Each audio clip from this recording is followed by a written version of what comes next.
Shield builds are some of the most popular builds in 3.15.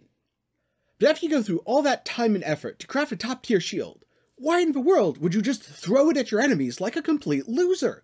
I mean, what if you don't get it back? What if it falls off the edge of a world? What if the enemy keeps it? Or worse yet, what if they throw it back to you? Do not be deceived by those preaching that you should throw your best weapon away at your enemies. Instead, raise it high above your head and use it to crush your foes. All jokes aside, I started this build purely as Spectral Shield Throw. I then transitioned into Spectral Shield Throw for clear, Shield Crush for single target. But I quickly found that I didn't enjoy the kind of wonky hitbox that Spectral Shield Throw has, so I transitioned into a pure Shield Crush build to maximize my character and clear both logbooks and bosses effectively. Now, if you're not here for general information about the build, and you just want to see gameplay, then check the playlist down in the description below. It's going to have several boss fights with just minimal commentary and some background tracks so that you don't get bored. And that will be the best way to check out Shield Crush in action without having to hear me talk over it. On the other hand, if you want to know why I'm making the decisions that I'm making with this Shield Crush build, then stick around. This Shield Crush Gladiator build showcase was brought to you in part due to the generous support of my patrons and YouTube channel members. More about how you can support at the end of the video. First, let's address the elephant in the room. Why am I a Gladiator instead of a Raider? Well, the simple answer is because blocking damage is awesome and there's no such thing as life gain on evade or life gain on dodge. If there was, I'd have no qualms about playing a Raider, as it would synergize well with the blind and the evasion rating that the build already kind of has in it. Instead, I'm a Gladiator because it's way more defensive due to the fact that I can simply ignore small hits, even when they do get through my block. Raider with cold conversion, either as full crit or elemental overload, will be more damage. But Gladiator's tankier, and I never felt like my damage was a problem. And let's be honest, dying in PoE is one of the worst parts of the game. So, by going Fizz, Crit, Impale, Gladiator, I was able to easily scale both my damage and my defenses without having to worry about sacrificing one to scale the other. Which wasn't something that I would have necessarily been able to do on a Raider, as Raiders really lack damage reduction options, especially if you're trying to invest into Crit, which most Shield Crush builds want. At that point, I'd have to go EO, and I'd have to use the EO Scepter, and then I'd be missing Malediction, which is a defensive layer, and as you can see, it gets more complicated from there. Now, I wouldn't say there's any items I'm using that are absolutely mandatory. I would highly recommend that you use the Dark Seer and combine it with the Keystone Second Sight from the Legion Jewel that I have equipped. For more about that, check out the video down in the description below or in the card, where I talk about that mechanical interaction more in depth. Beyond that, I'd say most of my gear isn't anything that special.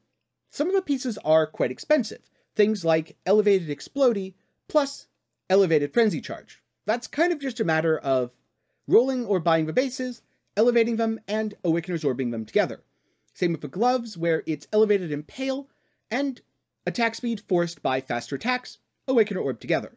If you want cheaper gloves, you don't need the Elevated Impale chance. You can instead use a chance to impale while affected by Pride Watcher's Eye, which opens up a glove slot to something like Hemophilia, which means you don't need an Explodey chest.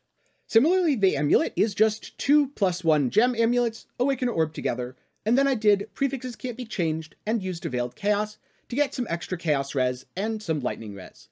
The boots, I decided to forego Elevated Tailwind because it would have cost an additional 12x, and the Tailwind effect would have been pretty minimal on my build. Instead, I got the Onslaught for clearing, and I have immunity to chill and immunity to freeze, which is really the important part of the boots. I made these by Awakener Orbing them together, and then using Harvest Reforges because the prefixes were already full. My intent had been to put the Veiled Chaos mod on. I ended up hitting life, and then I just multi-modded from there, so I got a bit lucky. I don't really remember for the rest of my gear what I did between buying it and rolling it myself. I think there was a good mix of that. I do remember for the shield, I bought the base, and then I rolled it with dense fossils. It took about 100, and it ended up being better than all but one of the life gain on block shields that I could find on the market at the time. Don't be afraid to use a second tier base like Alder Spike Shield if you can't find a Supreme Spike Shield with life gain on block, as the defensive benefits of Life Gain on Block with a Gladiator's block chance are amazing, and you should absolutely have that as part of your build. So my original goal with a character was a boss killer.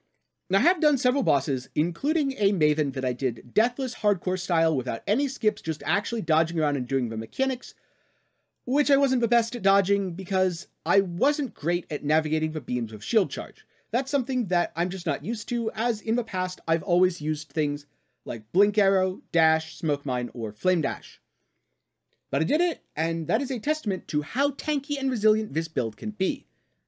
I also killed Uber Elder several times, Cortex, Hidden. I tried to do the Feared, but then my instance crashed, and I didn't feel like throwing away more exalts on another instance that might crash. But I didn't end up killing that many bosses with this build. Not because it's not good at it. It's an exceptionally good boss killer. It's also very solid when mapping. The Explodey carries your clear, and you're tanky enough that you don't really care about the trash mobs.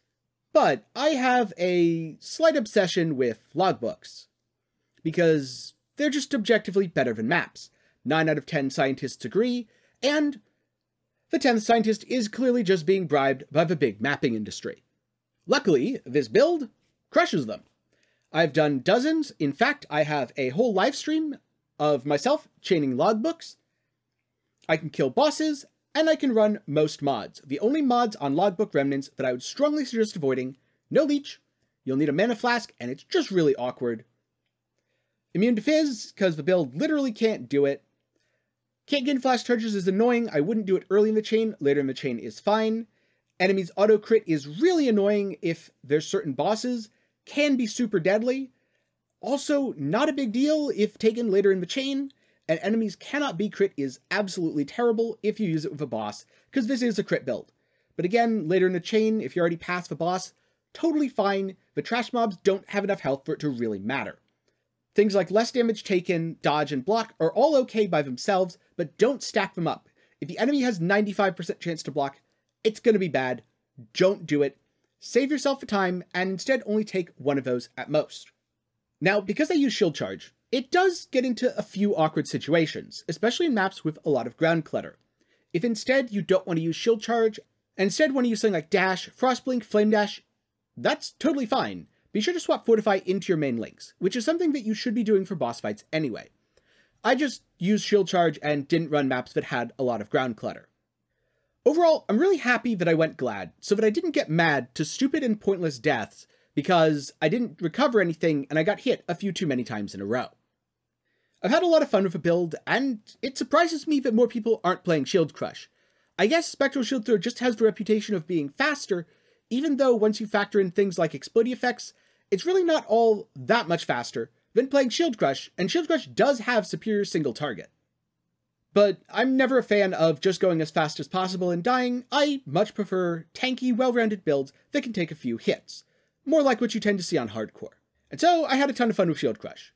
There will be several boss fights down in the description below with minimal commentary where you can just see the gameplay if that's more of your thing, and I'll include a POV along with, for Cruel patrons and Cruel channel members, there will be a special behind the scenes where I talk about some of my early experiences with the gearing in a little bit more depth than I can get into in a roughly 10-minute YouTube video. Now, I'd like to know your thoughts. Do you prefer Shield Crush or Spectral Shield Throw, and why? Let me know down in the comments below. Thank you for watching, and if you liked the video, be sure to give it a thumbs up. A special thanks to my YouTube channel members and patrons, whose generous support keeps me from needing to accept sketchy mobile game sponsorships. If you want the best way to keep up with my video releases and live streams, or maybe just hang out and chat with a bunch of like-minded people, be sure to join the Discord. You can find all these links down in the description below. Thank you again, and I hope you have a great day.